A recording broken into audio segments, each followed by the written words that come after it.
TikTok. They say the demographics of TikTok are changing. I don't know. But everybody got their favorite social media right now. And I want to do a chant with you guys. If we could do this all in unison, this would be so great. Like imagine 50 posts going up at once on the same chant. I can see it now. All right, put your phones up. In 3, 2, 1, we're gonna say, when I say Barry, you say the polls. Let's do a practice run so we get it right, all right? Barry. The polls. Barry. The polls. All right, excellent. So now we're gonna go live with it. You guys ready? When I say 1, we're gonna hit record and then we're gonna do it, all right? 3, 2, 1, hit record. Barry. The polls. Barry. The polls. Barry. The polls. Amen. Frank, Brayer and polls, Frank. Reynolds. Let's go. All right, so I'm gonna do this song. It's called Not For Sale because we're not for sale. We're not. So we can cue that at any moment. Amen. Turn it up, please.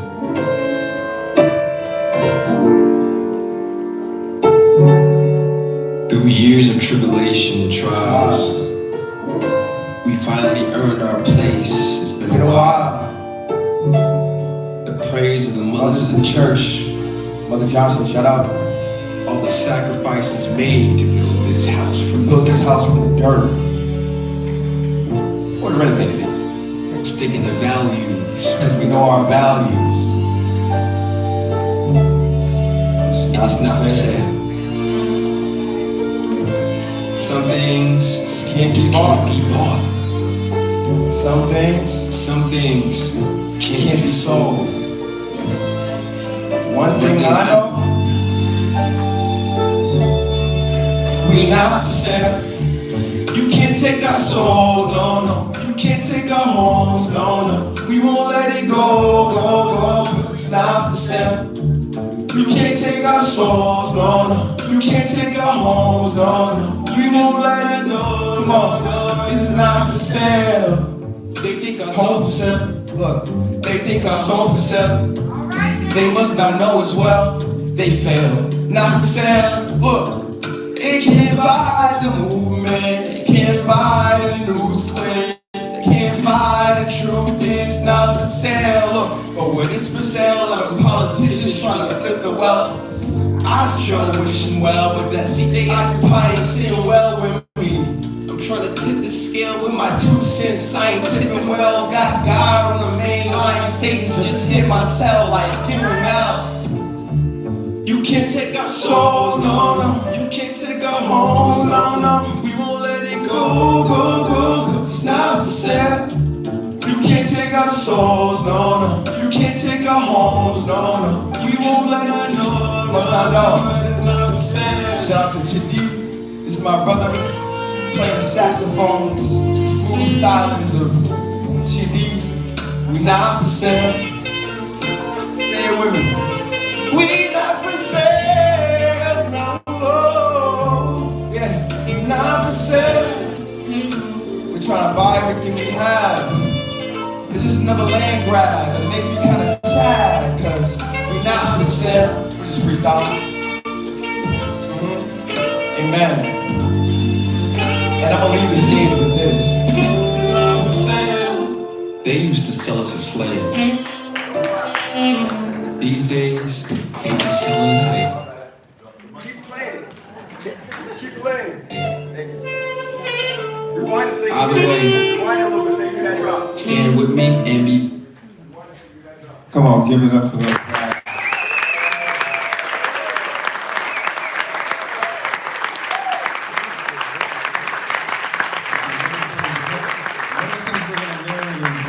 We all have our genre of music that we love, right? You know, you bring out and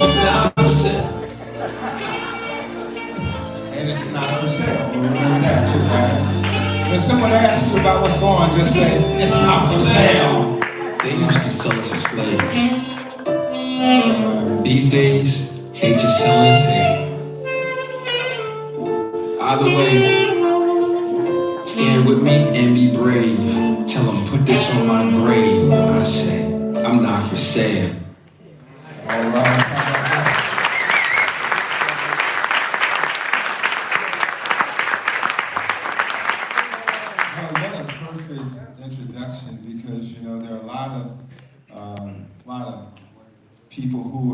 politics who are for sale. But I'm grateful today to be able to introduce two that are not for sale. There's more than the two that are not for sale. I want you to know that. But in a unique way, as neighbors, it's so often that leaders pull against and try to take resources from. And has anyone ever figured out that if we work together, Fairfield and Bridgeport, we can get a whole lot more? So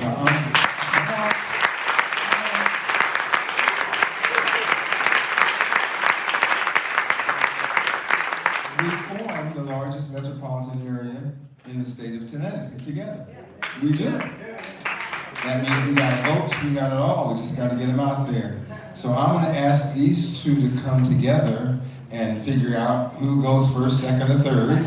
Christine, Joe, come on, give God the praise for them, come on.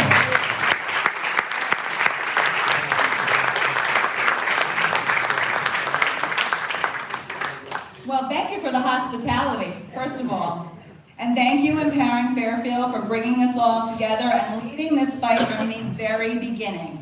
You are empowering all of us, and it is wonderful to be here together as a community. Fairfield and Bridgeport together, we're going to fight this. I think I speak for the mayor when I say we're going, as elected officials, going to be a loud voice for each of our communities and our united communities, with the Siting Council, with the governor, with DOT, and with just engaging our communities to take action. Thank you all for being here. This is, it's a fight. It's a fight that we are not giving up on, and we will take any action we need to take in order to make sure that these lines are buried ideally, but we're willing to come to the table looking for alternatives. If there's an alternative out there that protects our communities, we are willing to listen and work for solutions.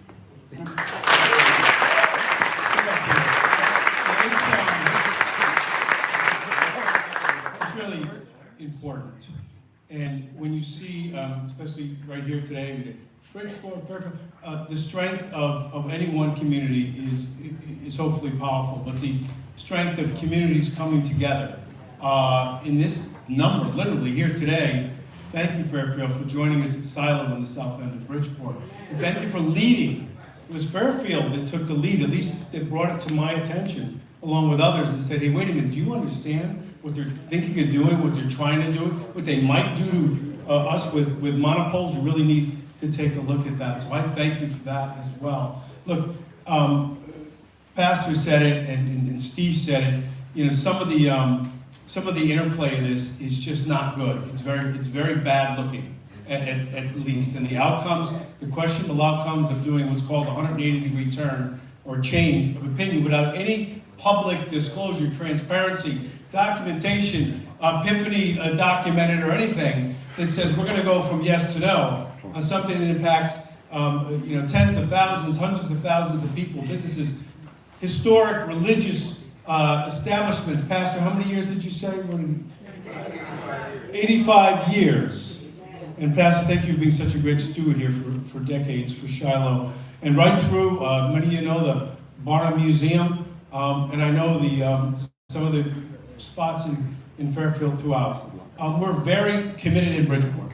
You can see from the turnout, elected officials, a number of members of the city council may take action as well to reinforce that the city's not going to get stepped on, rolled over, pushed aside, or treated any differently. And I have friends in Stamford and in Greenwich, but not treated any differently than Stamford and Greenwich, where the UI did bury the lines. They wouldn't have dared not bury the lines.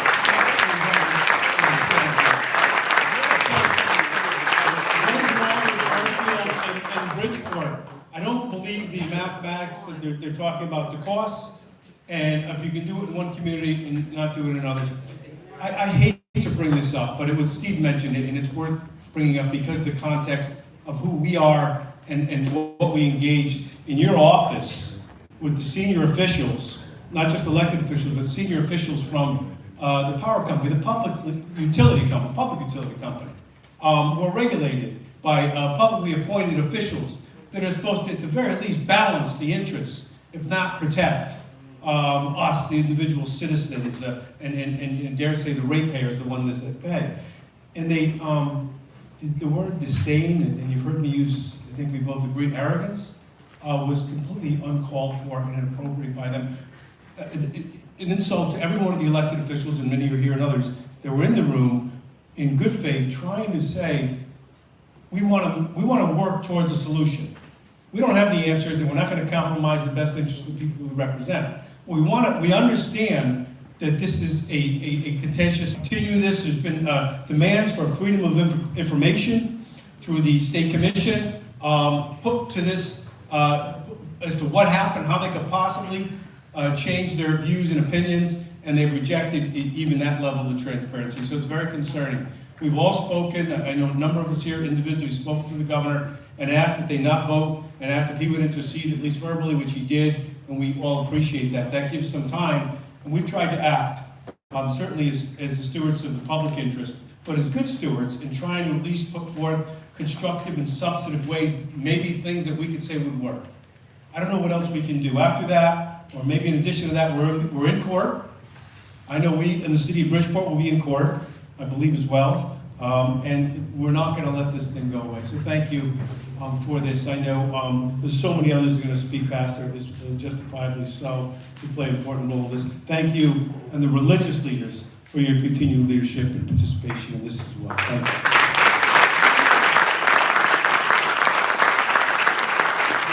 Thank you. I'm going to ask every pastor or associate pastor from any ministry that's here to stand up right now. I just want to recognize you and thank you for the council of churches and Pastor Lee, Pastor Hampton, you know.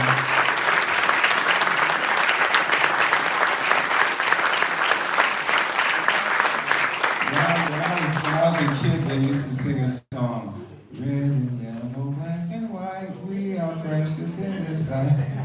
Jesus loves the little children everyone. And you know, there are even more. I asked for the leaders, but there are other members of congregations who are here, and we appreciate you. Reverend Hampton came down from his service to be with us this morning. I see, is that the pastor of the West End Tabernacle? I see it. Pastor. And Reverend Hampton's father and I used to work on the Economic Development Committee for the Baptist Convention of the state of Connecticut.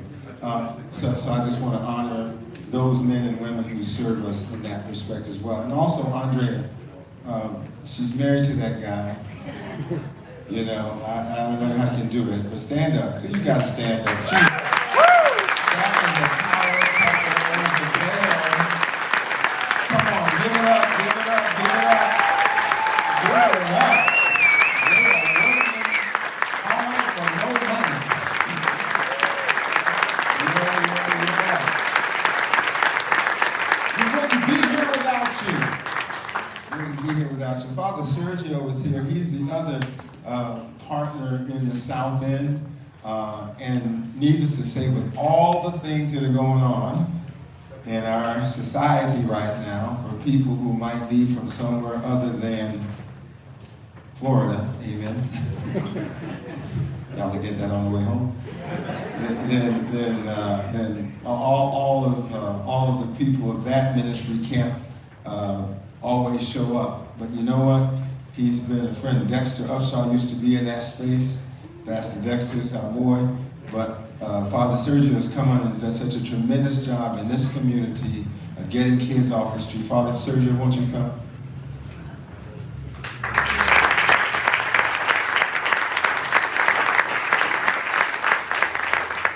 Good afternoon, my friends.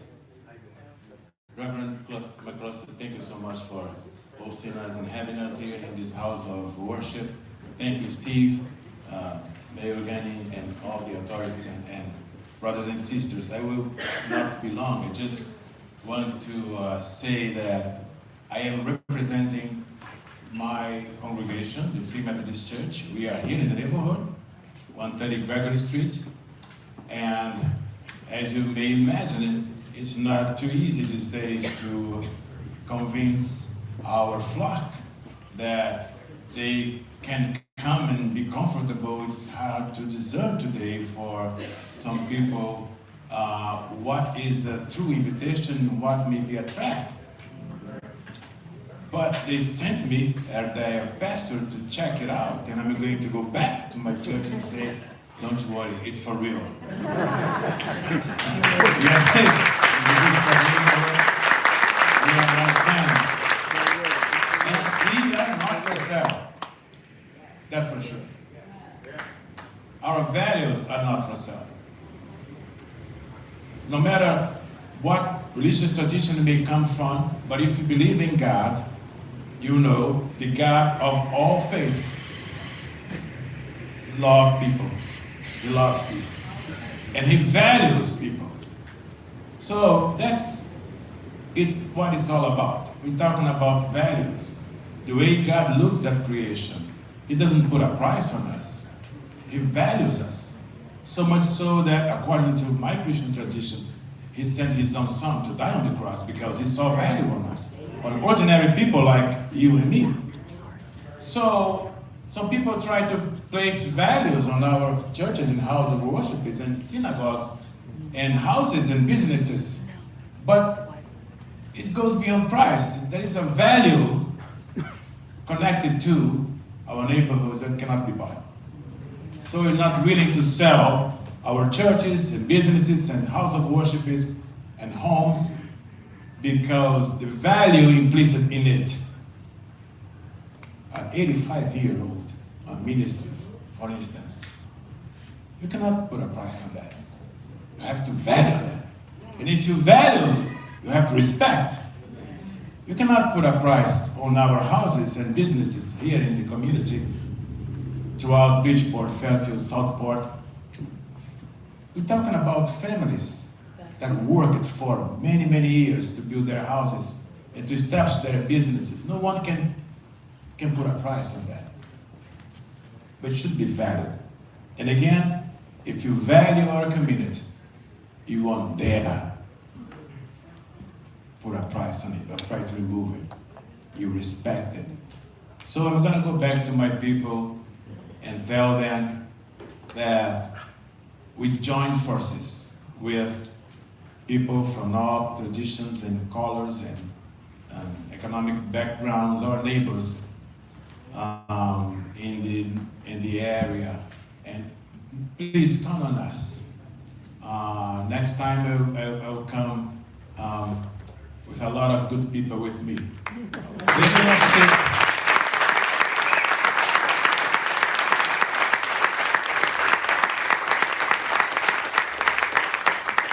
They may still struggle with the English language, but they love this country. They love Bridgeport. They love our neighborhood. And we are with you, and we are not for sale. Thank you so much.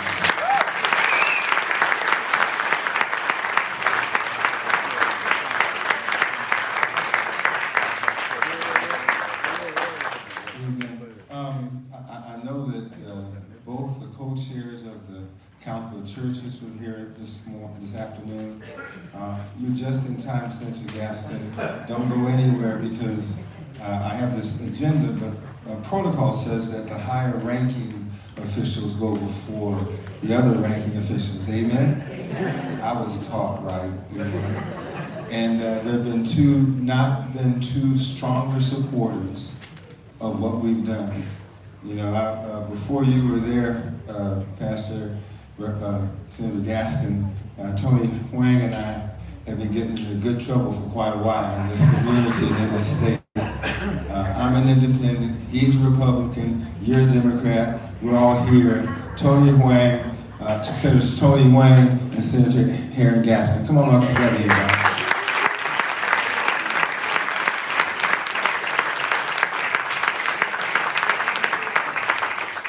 Thank you all for being here, Shiloh Baptist, for hosting us.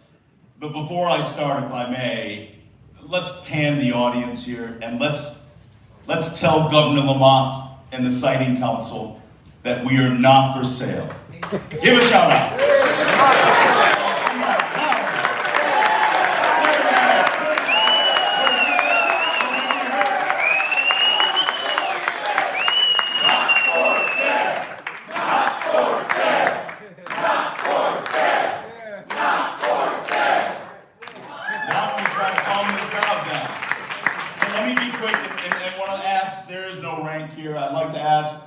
state representatives that are present to join us as well, if you wouldn't mind, and we'll move this along. But I have a couple issues I wanted to be able to address, and I think the first is the concern in regards to social and environmental equity, combined with the fact that we are looking at religious infractions of our churches, such as Shiloh and Trinity and Southport Congregational. We're looking at businesses that would be significantly impacted by this encroachment. We're looking at libraries and schools that would be impacted, and private property that would be impacted.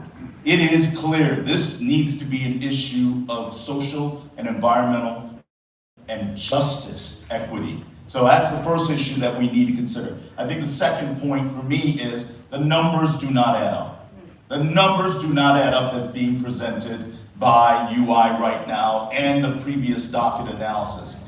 And when we're looking at these utilities that have never paid thoughts and concerns to the consumer, yes, we do have incredibly high utility rates, but I have never seen these utilities and their million-dollar executives and billion-dollar revenues to Wall Street ever say they care deeply about the ratepayers. But now, the narrative that's being put forth is that our community is putting the burden on other people and their utility costs. Bottom line, the numbers don't add up. So the third point that I would ask in doing this is that we need a new docket. Reject docket 516R and begin a new docket where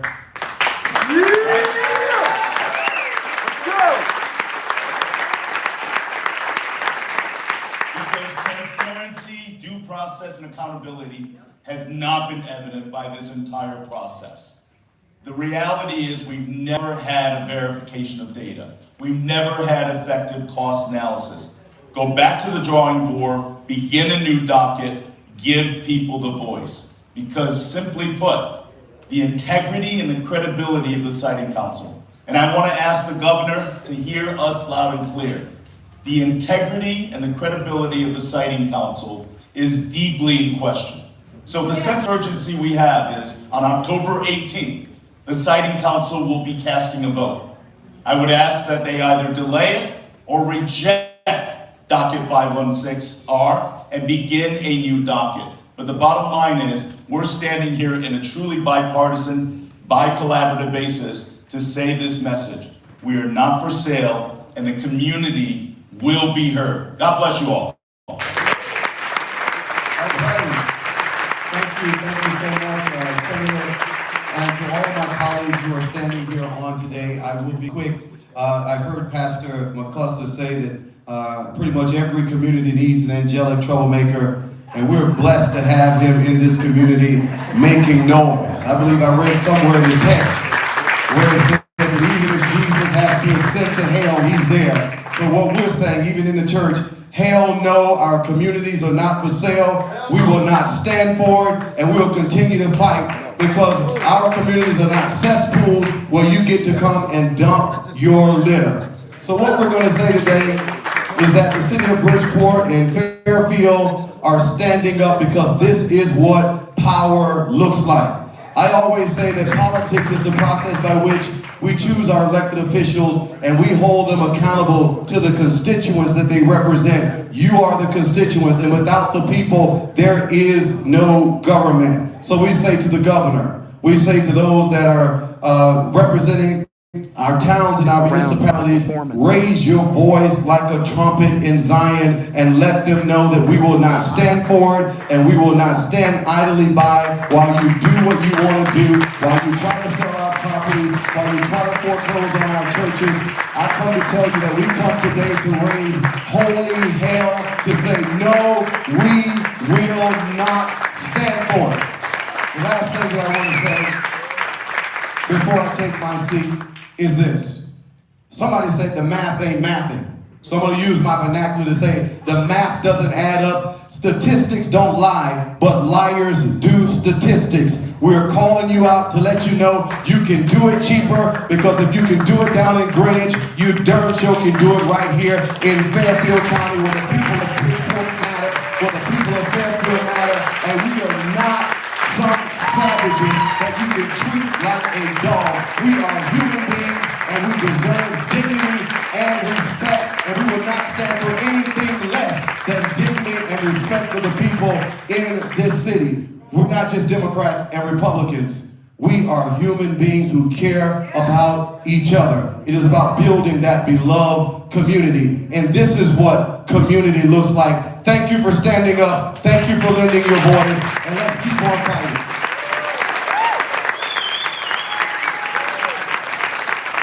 Now today, when I walked around the corner from my home to get here, I was thinking what I would try to relate to in your mind, right? Whether it be your passions, but I think you're angry enough, I think you're fired up enough. Whether it be how much this has made you feel disrespected. I know all of you feel disrespected and you feel like something is being taken from you. But instead, and we've already kind of started along these lines, I wanted to talk to you in your wisdom. I want to talk to your wisdom. They have been saying in the paper, United Illuminated have been saying that this is going to be passed down to the ratepayers. And some people up here have been saying that we don't believe it. I'll be honest with you, I kind of do. But it's not because they can't afford it, it's because they know that you can't afford to go without their utilities. They run a monopoly here in Connecticut. Yeah. And the problem that I'm seeing here is the cost of building surely has gone up. I think when they undergrounded in Lower Fairfield County, it was around 25 to $30 million. They're saying it's 100 million here. I'll say it falls in the middle.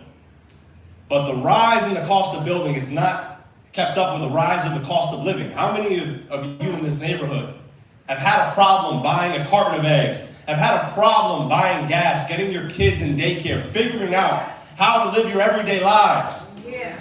Well, guess what? United Illuminated, their profits have gone up even higher than that, right? And you want to talk about how it is to afford school clothes for your kids, how it is to afford those eggs. But you don't talk about the fact that this goes to a Tesla or a beach house or something else like that in somebody's backyard who doesn't give a damn that they're taking away pieces of property from people who really deserve them. You talk about our churches. I know that Maisa hasn't spoken yet, but you talk about Little Liberia and the history that we have here in this community. Why would we let them take that history away from us? We cannot. So I will take some of the challenges they've asked you, some of the things they've asked you. Letters to UI, don't bother. They're not going to read them. When we get into the room with them, they cross their arms and they say, we're not ready to negotiate. Write them to me. I'm going to make in my email, or if you send them to my mailbox in Hartford, I'm going to make a separate mailbox in my email. And I'm going to send every letter individually that you send me to the Siting Council. I'll send them to the governor. And I'll send them to UI even though I know they're never going to read them because your voices matter and they need to hear from you. We are the people that sit here and we have to answer to everybody. Jen, we've been here, 3 years? Fighting this fight. People came to us, we thought it was something small, right? You catch a cancer early and you say, all right, as long as we keep it in remission, we'll be okay. But it's time to get rid of it. It's time to get it, and you said we can have a delay. I don't think we can have a delay. They said justice delayed is justice denied, right? They're going to deny us as long as they want. If we keep delaying this, the fact of the matter is we changed legislation on purpose to make sure they can't do this anymore.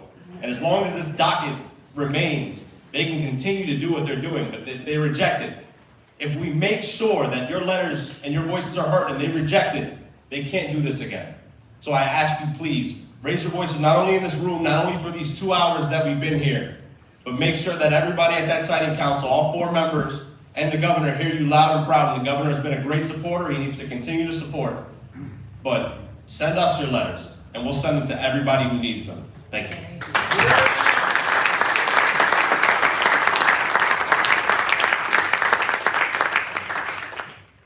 These 3 are a tough act to follow, so I will be brief. I'm Jen Leeper. I have the privilege of representing Fairfield and Southport.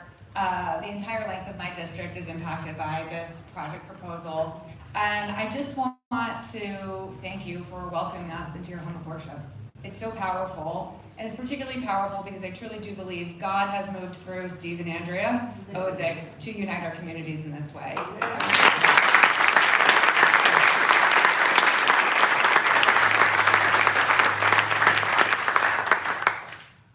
I think this is a pretty powerful thing, the way we've come together to fight this, because it is about complete injustice. It's about a corporation that believes they can steamroll our communities. And in fact, they did steamroll West Haven, Orange, Stratfield, and we, through Sneddy and David Parker, who doesn't get the credit he truly deserves,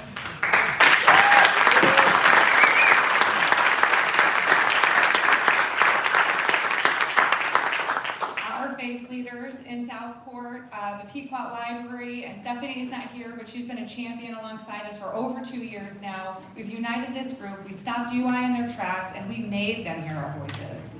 We made them recognize this isn't just land. What you've proposed is a new right-of-way through one of the densest corridors in America, and you're stripping value, as was said, from our lives. And it's not something that there's a market value for that you can repay us. And so, we've been working on this in a bipartisan effort, and I just want to say we've created a really powerful team. The team is growing. I hope you all feel like you're part of the team.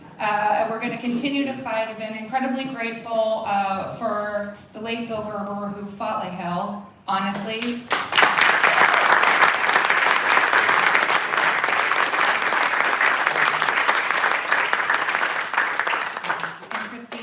Picked up the ball and let's keep running it downfield, and if Siting Council isn't going to negotiate in good faith with us, we're going to continue to appeal. We're going to use every tool we have in our tool bucket to fight, which is why we were trying to negotiate with them. We know you want to get your infrastructure built, and we want to protect our communities. We don't all want to be in litigation for the next 8 to 10 years, because the truth is also, as taxpayers, we pay for that too. The injustices are boundless.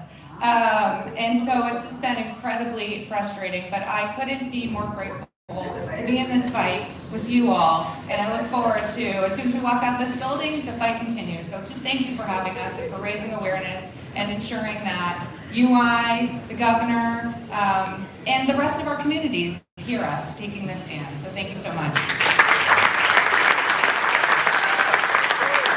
Let's hear it for our state delegation.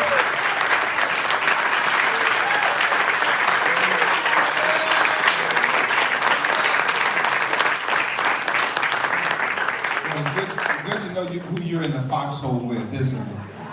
You know, these guys, these ladies and gentlemen have been digging it in, like I said, for more than just this moment.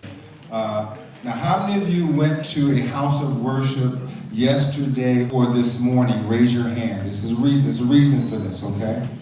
Because at 12 o'clock last night till about 2 o'clock this morning, I was up, making sure that I could come here and stand credibly this morning in this house of worship. And I got up at 6 o'clock, so I got my 4 hours.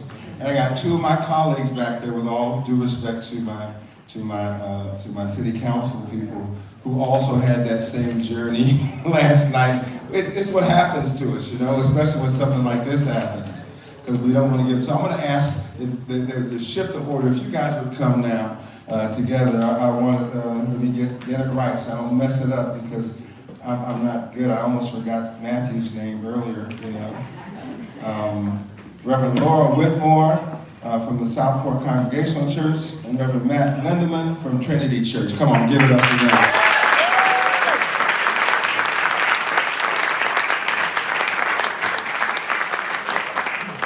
It is such an honor to be here with my friend and colleague and partner in good trouble in Southport, Laura Whitmore, and it's an honor to be here today.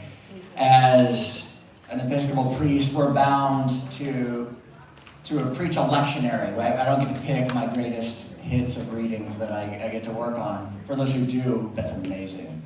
But one of the things that I got to dwell with a little bit is Jesus talking about the faith of the mustard seed. Right, we talk about that the power of this tiny little thing that can turn into something so flourishing and so vital, and we get to see that happening here. But I also remember a little bit of Spanish, and there's a song, Si tuvieras fe, como un granito de mostaza. It says, if you had the faith the size of a mustard seed, you could move the mountains. Right? And so when I see the gathered group of people here today, and think about the way in which we can be those mustard seeds. Now, I'm a skateboarder, a bad one, and I've got the scars to prove it, and my kids would be cringing if I were to say this. But I'll tell you, it does not take much of a little pebble to stop you in your tracks as you're cruising down the sidewalk. I've got the scars to prove it. Has anyone experienced that? Okay. Yes. Oh my goodness. You know, when you don't have content, use props, right? So when I think about all of us and the way in which we can, by our work together, by our unity, como la gente unida, más será vencida. The reason why I'm speaking in Spanish is not only for my siblings here in Bridgeport who speak Spanish, but it's also for the company owners of the UI company who are in Spain and funded by the wealth fund of Qatar. They have no stake in this. But we can be those mustard seeds. We can be that tiny little stone that fells the giant, right? And as I look just that way, as I look east, with my face to the rising sun, I see a lot more sky, because I see a power plant that came down. This can be done. We're pastors here, we marry people for a living, right? Now, when we know you can put the power lines underground, we know what clear sky can look like. We know what is possible when we come together. So we dwell on that as mustard seeds, each and every one of us. Thank you, and God bless you.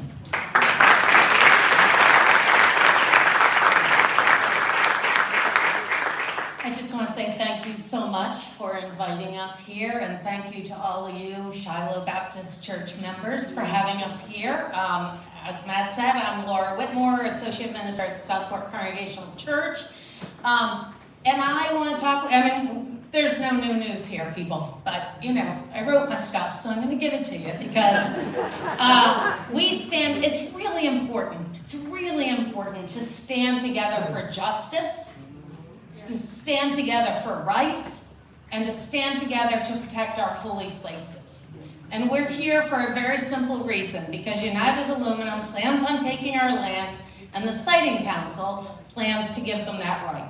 So our message today is you cannot take our land. Our lands are not for sale. Our churches are houses of worship, not corridors for corporate gain. Our neighborhoods are not sacrifice zones. When you take our land, you take our freedom. When you silence our churches, you silence our voices. And these monopoles threaten the soil that we stand on, the walls that we sing under, the sanctuaries where our spirits are fed and nourished. On their own website, someone mentioned it earlier on their own website, the Siting Council writes that they must balance the need for adequate and reliable public utility services at the lowest reasonable cost to consumers with the need to protect the environment and ecology of the state and minimize damage to scenic, historic, and recreational values. I speak today with a really heavy heart. Shiloh Baptist Church will be rendered almost unusable. Free Methodist Church in Bridgeport faces great danger. Trinity Episcopal Church in Southport faces the loss of land, and Southport Congregational Church, a historic house of worship, will face the loss of a lot of land and a lot of worship space. Privately owned houses, many thriving small businesses that support our communities and our neighborhoods will suffer. But beyond the economic and beyond the material, there's something deeper. It's about our religious freedom. It's about our right to worship where and when and how we want to, and it's about our dignity. So here's a funny thing. I'm a Congregationalist. Think Puritan pilgrims, but now throw us on the other end of the spectrum of liberalism, okay? It's a long story how we got there, but I'll share it with you if you want. Up until 270 years ago, the Congregational Church was not just a local church and community meeting place. It was the established church of the state of Connecticut. It was supported by the civil authority. Attendance, support, taxation, and governance Government were all intertwined with the Congregational Church. These early colonial laws made church and town nearly identical places, which is why you can go to many small New England towns and see the white churches and the town hall on the green, right? But 207 years ago, people realized that that wasn't right and it wasn't fair. So in 1818, Connecticut adopted a new constitution to disestablish the Congregational Church. That meant that the state no longer endorsed a single church, no longer forced people of other faiths to support or attend it, and this was a turning point for religious freedom in our state. And those same laws, my friends, protect us today from government compulsion. Connecticut law prohibits imposing a burden on religious exercise. Churches and religious congregations have rights under state statutes that protect them from government actions that interfere with our worship. Under the law of religious corporations and societies, state law allows 3 or more people to form a religious corporation for public worship, a recognized protected status. Think how many churches we could form here today. If you just turn to your neighbor on your left and the one on the right, shake their hand. But the most important thing, and the really important part of our situation here, is that on the federal level, there is a law called the RLUIPA law, the Religious Land Use and Institutionalized Persons Act. And that law, that federal law, protects houses of worship like Shiloh, like Free Methodist, like Trinity, and like Southport against zoning or land use regulations that substantially burden religious exercise unless the government can show a compelling interest and tell us how it is the least restrictive means to do it. So we have laws to protect us. And as our state legislators all said, we will maximize those, as will our churches. We will maximize those. Because, you know what?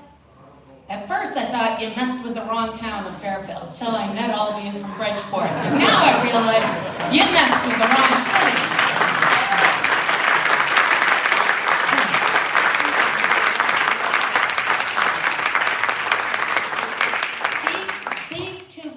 These two homes are the shade in which we, the clergy, pray, the steeples that we all see when we travel home.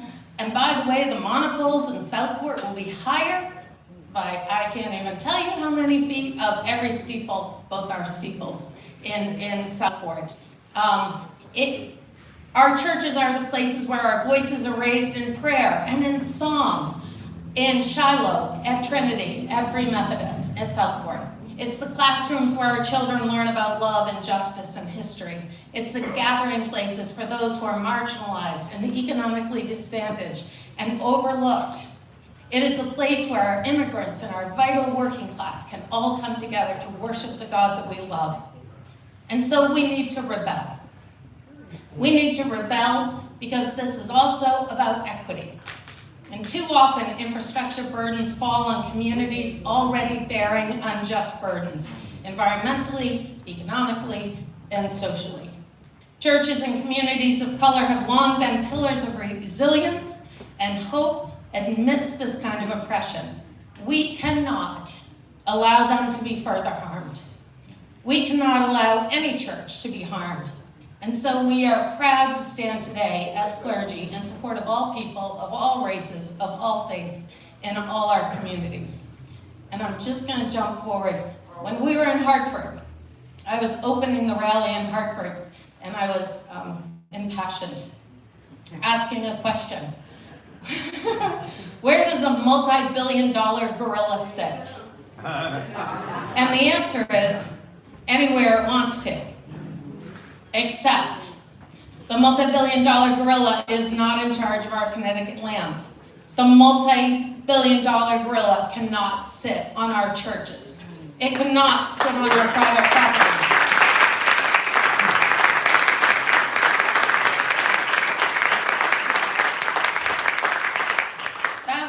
That multi-billion-dollar gorilla is not the one with the land rights. It is not the one who has the choice. It cannot sit on Shiloh Baptist Church and take their land.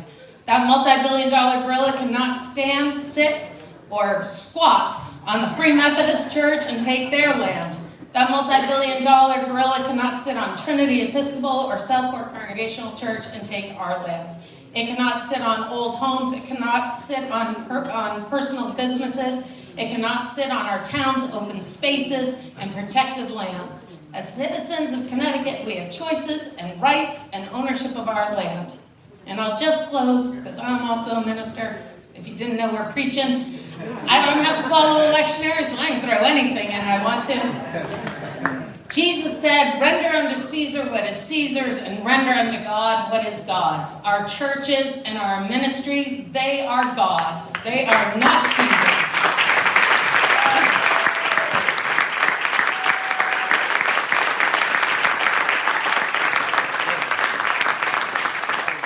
They are not state property, and the government's taking our land threatens that sacredness. So together, united we stand, divided we fall. See, now I want to break out in song. I too don't sing in my church, but it's a good thing. It's a good thing that we have come together, that we have joined forces, because one little seed can bring down a mighty skateboarder,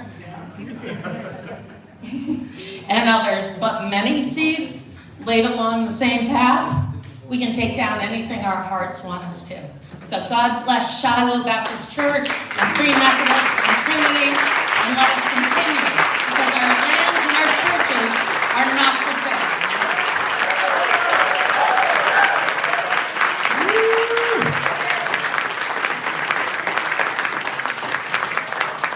Now, we're starting, this is a denominational witness here.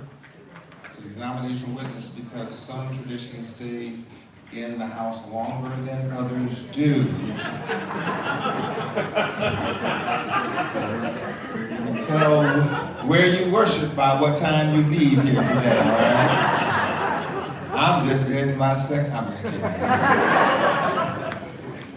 But you know, I really do want to appreciate everyone's commitment, because the battle is not given to the swift or the strong, but to those that endure to the end. Understand that. There's going to be plenty of chances to quit. How many times you could have given up? And I'm going to tell you, these artists that are singing, they spent like 20 hours in the studio perfecting this stuff, you know? And while it might not be your favorite brand of music, I promise you that you are now viral in so many places. People will be seeing you and saying, oh, I saw you on the video the other day. So stick with it. I'm going to ask them to get ready for their second set, Matthew. And then after that, I'm going to do it this way. I'm going to ask that our city council people come on, second set music.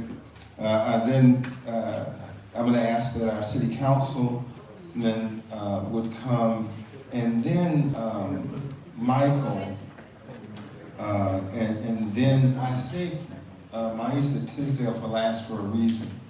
You know, when I first came to Bridgeport many years ago, there was this idea that maybe we weren't going to throw away our heritage.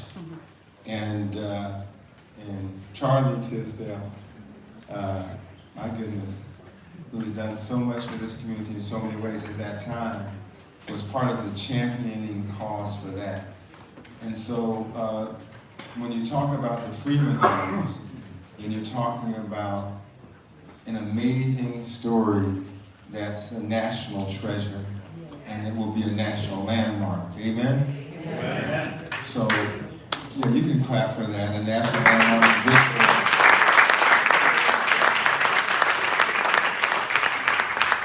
And my favorite architect over there, who knows all these things. So I'm going to ask that the second creative set would come up, and then we're going to hear from Michael, we're going to hear from our city council representatives, and then we're going to hear from Maisa Tisdale, because what I convinced her to do is that, since if you don't know about the Freeman homes and the history, it's right across the parking lot where they're putting all the stuff that they're doing in anticipation of doing the polls. Isn't that weird? That they've already allowed them to start to park there? it ain't over till it's over. So I invite you on my Eastern's behalf just to come by for 5 minutes over the Freedman homes and let her just share some of that history so that you can understand why that's such a precious site and such a critical memorial to the people of this community. If you would come on with the music. Are you guys ready? I'm gonna do one thing. You guys ready for this? We did this in Hartford. So remember when they tried to get us to accept tolls? You remember that? You know, and we were up at the Capitol. Tony was up there too. You know, you fighting tolls? I can't remember. We're getting so many fights together. Good trouble. And so we had this chant that we did. I want to just warm us up with that, okay? They tried to say they wanted to give us tolls. So we said, when I say no, you say tolls. When I say tolls, you say no. Guess what? We got rid of the tolls, and now we're going to get rid of the polls. So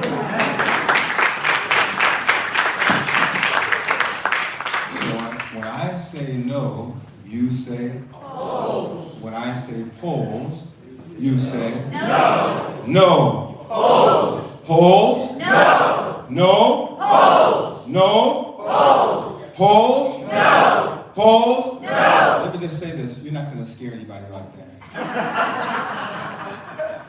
You heard about these hardened, I didn't say criminals, these hardened people that really don't give a crap about our neighborhoods. They don't give a crap about our kids. They don't give a crap about what we're trying to build. This South End is one of the richest venues in Connecticut. It's the last vestige of undeveloped land on the Sound. It is valuable. And they want to throw it away.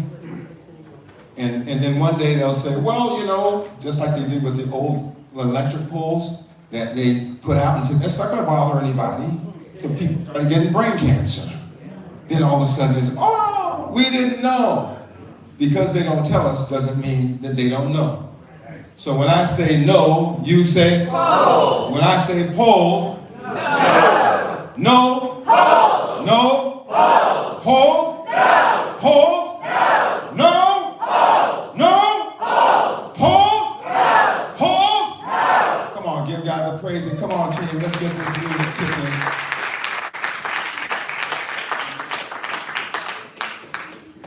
It's almost over, y'all. Y'all don't want to hear the last couple songs? I mean, Go on, start, do I it. feel like 20 hours on this. Fast. In the last, like, 72 alone.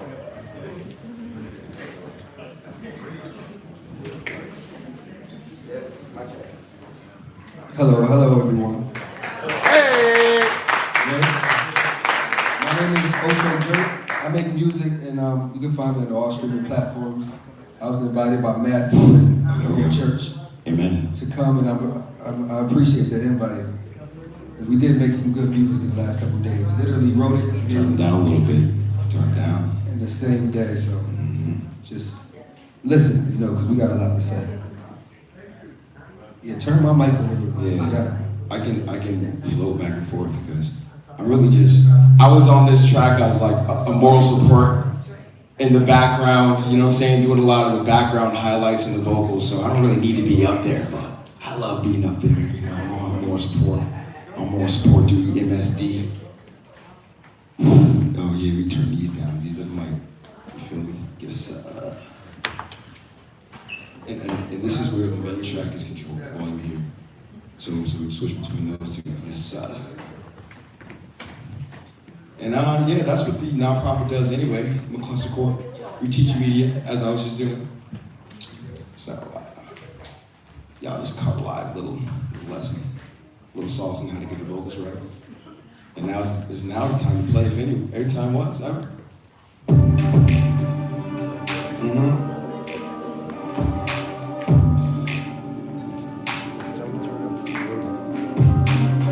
Turn it up. Beat up a little bit.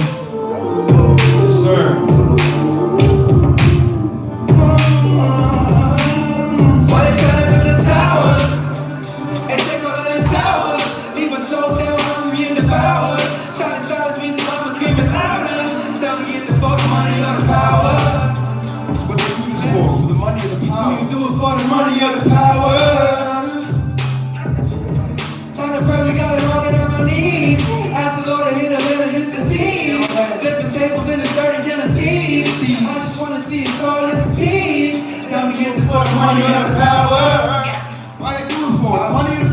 Did you do it for the money or the power? Some of that. Hey yo, money and the power, but it's time cause it's ours. I ain't sleeping out awake, I see him moving to devour. Taking all the property, board against like monopoly. Board the flake on the prophecy, looking up every block I see, Lord. I know I give him a lot. I'ma slow down so you can visit us. Stop and think before you act. It's only good rap, with this not rap. I'ma give him action, I'ma give him work. His love is everlasting, I'ma take him to church. Put it in a caption so you can read a verse. Lay that up for yourselves, treasure upon the earth. Yeah! Say that you do it for the money or the power. For yourselves, the treasure upon the earth. Ready? Matthew 27. And take all of these powers, leave us slow down, let me in the power. Try to silence me so I'ma scream it louder. Tell me you it's for the money or the power. Hey, hey, hey. You do it for the money or the power. Yeah. Time to pray, we gotta all get on our knees. Ask the Lord to heal us of this disease. Flipping tables in the 30 and a piece. I just wanna see us all live in peace. Tell me is it for the money or the power? Did you do it for the money or the power? And it's what it costs a lot. I heard they trying to set up shop on the block. They trying to take what we got.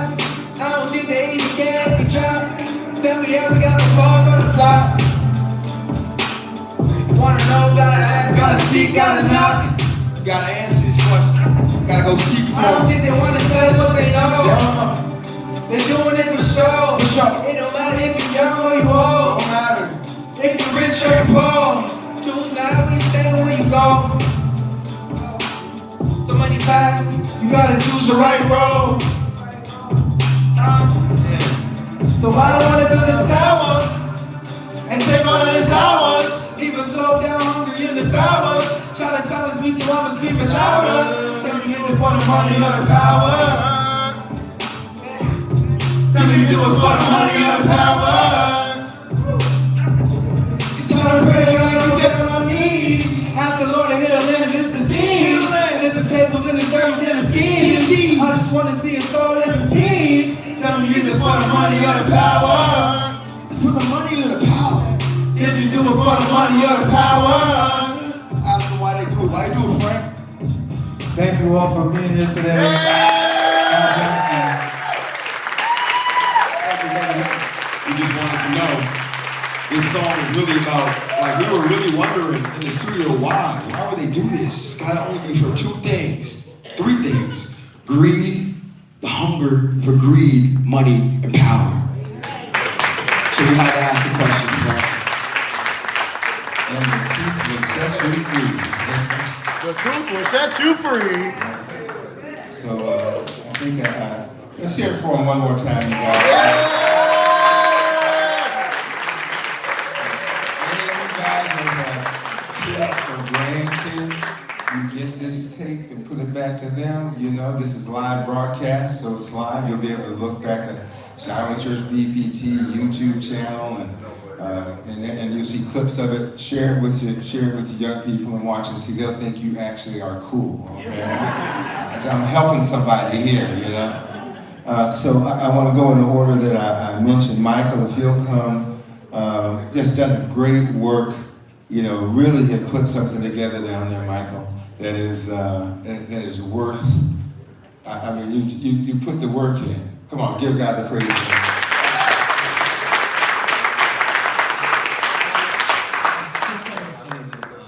I think that this afternoon gives hope and faith and commitment to all of us, because that what Matt just did with this group and the whole afternoon is really given more faith, more hope, more commitment, and we need to keep doing it. We need to keep it up, because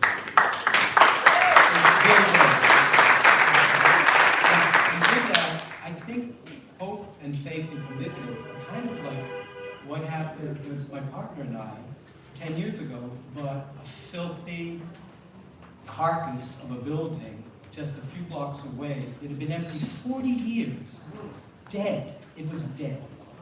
And we just, I don't know why we bought it. People kept telling us you're crazy.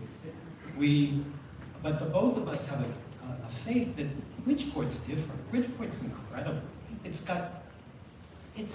watching the change there, and there's more change to come.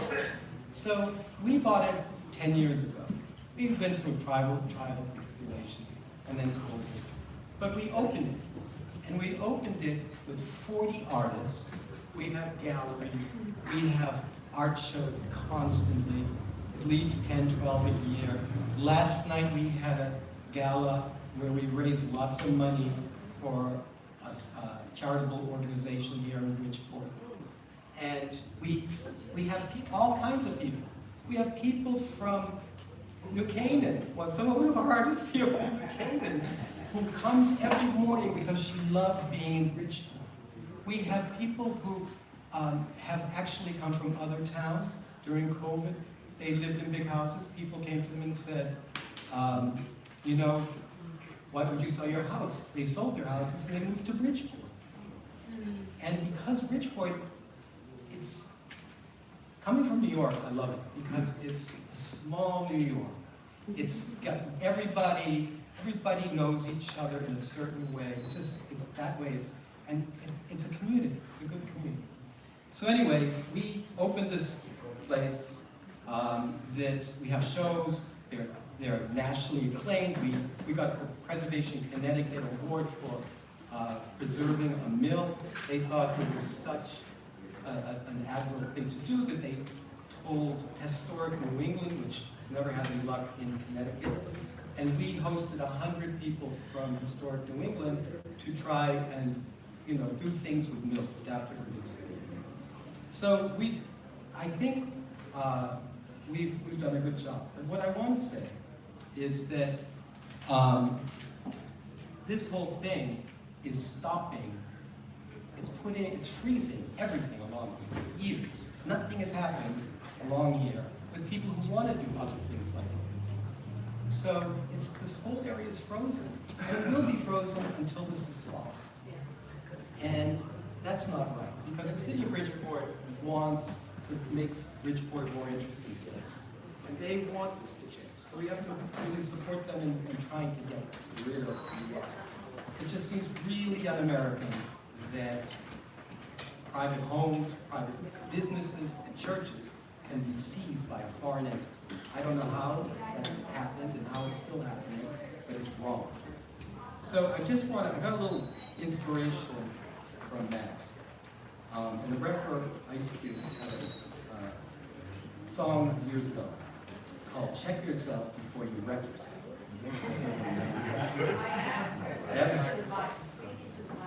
Oh, the rapper Ice Cube had created a song called "Check Yourself Before You Wreck Yourself," and I think it's and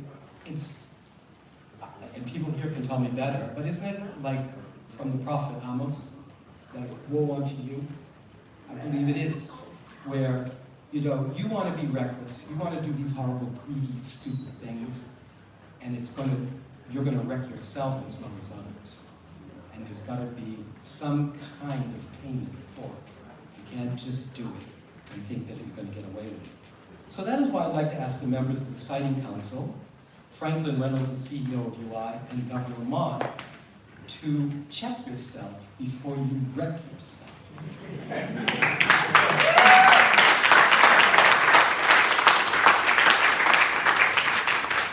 It's been an undemocratic stealth process, and the truth will eventually be revealed, such as why were votes flipped on the Siting Council. And the anger, heartbreak, and financial loss will not disappear after your actions cause great harm to our communities. You all will be held responsible. And we have to make them realize they will be held responsible. And maybe their conscience will, maybe, things happen, So the other thing I wanted to talk about was burying the lines, because several months ago, there were a couple of trucks out in front. They were looking underneath the manholes, and underneath the manholes, there's lots of space. 4 or 5 years ago, they took out all the wiring. There's tons of space. It goes 3/4 of the way across. And they were being paid by UI, but they were very honest and straightforward. And I said to them, I asked one of the engineers, you know, he was assessing the space, and I said, is there enough room to bury the wires? And he said, more than enough room. More than enough room. And then he elaborated. He said it would be cheaper, easier, and safer to use the existing space. So we need to find this was someone who was hired by UI, an engineer. And then he made a very startling comment. He said, you know, with these wires over, I work a lot in forests in New England. And he said where the wires go over the trees, and nothing lives underneath. That's what this man told me. So we have got to bury the lines. Bury the lines.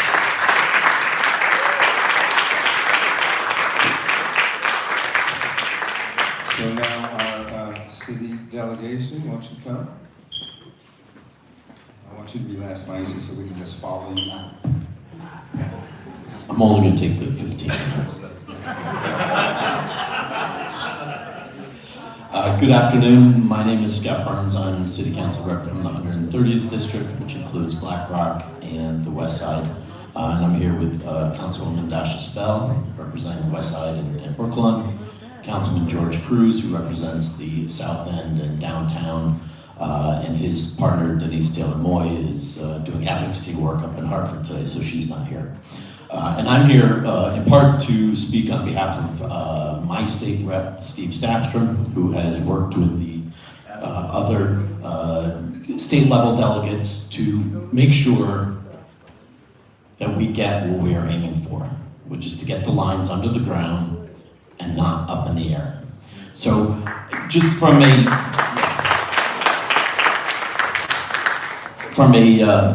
very local Bridgeport point of view, we've been working really hard to turn the city around.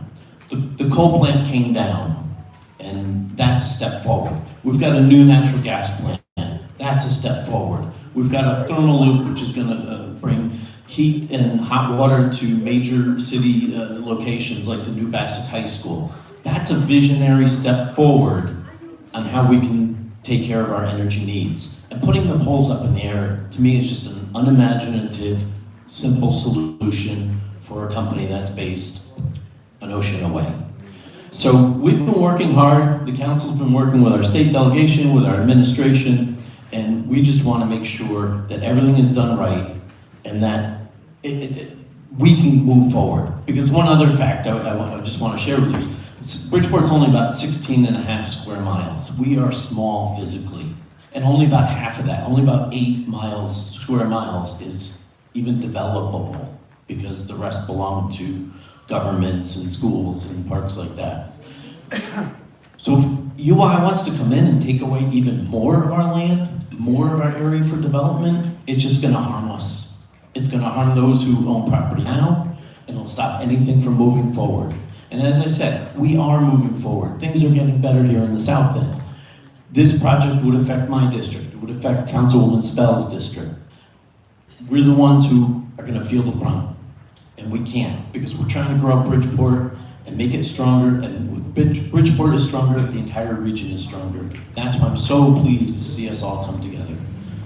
Last piece I just wanna say, I know we've had a great presence from the faith community. I also want to speak on behalf of my church, St. Anthony's in Fairfield. I know I saw some familiar faces earlier. We're with you also. So every faith community, I think, in this entire area is with you. So thank you.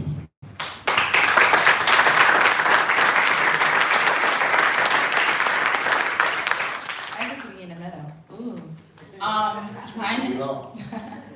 My name is Dasha Spell. I am the councilwoman for the West Side, West End, Brooklyn areas as well. However, the South End, this area is my home.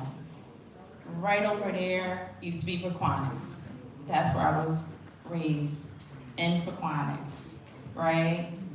And I met Miss Tisdale a couple of years ago when I ran for a position.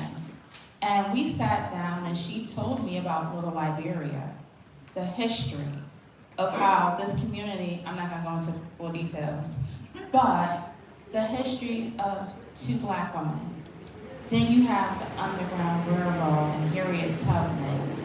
And you have the churches over here that are connected in so many different ways to this community. And for us to be here today as a united body, not only talking about this, but strategizing and empowering each other to stop what the outside people are trying to do. Hundreds of years ago, once again, this was Little Liberia before this was Bridgeport. And look what happened. We can't let that be another repeat. We have to learn from our past and do better for our future, especially for our youth. Thank you. Thank you, Councilman Burns, Councilwoman Tasha Spells, and thank you, Pastor McCluster, and the delegation that is here. My name is Councilman George Cruz.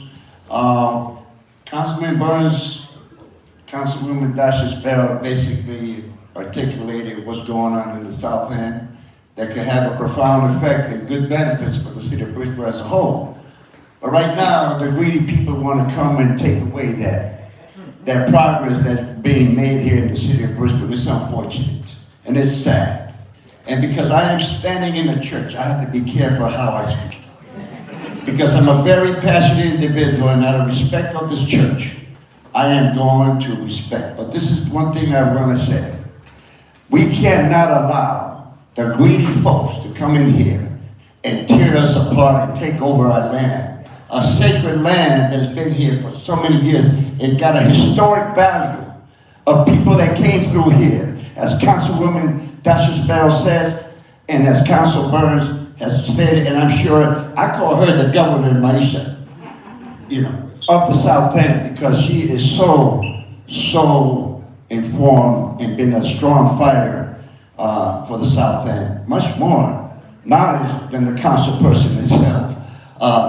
With the Freeman houses and the historic nature. We gotta fight. We just gotta fight. We gotta stand up.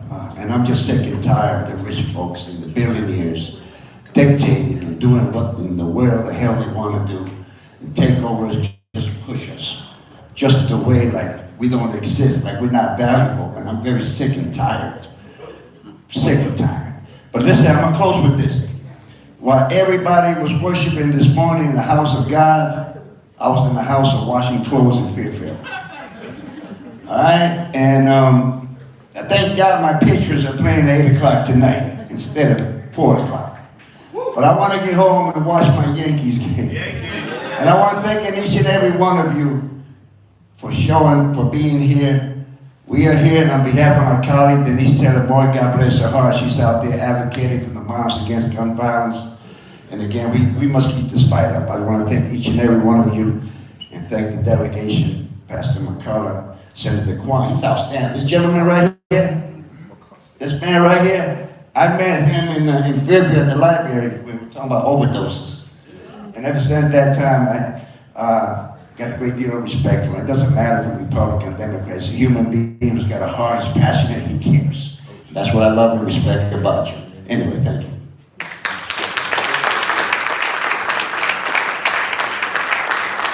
So I'm going to say, if we stayed this long, we saved the best for last. Okay? Maestra Tisdale is a force to be reckoned with in our community and in this nation as far as it goes for really not just reclaiming but maintaining historical knowledge and heritage for our communities. So greet her with love.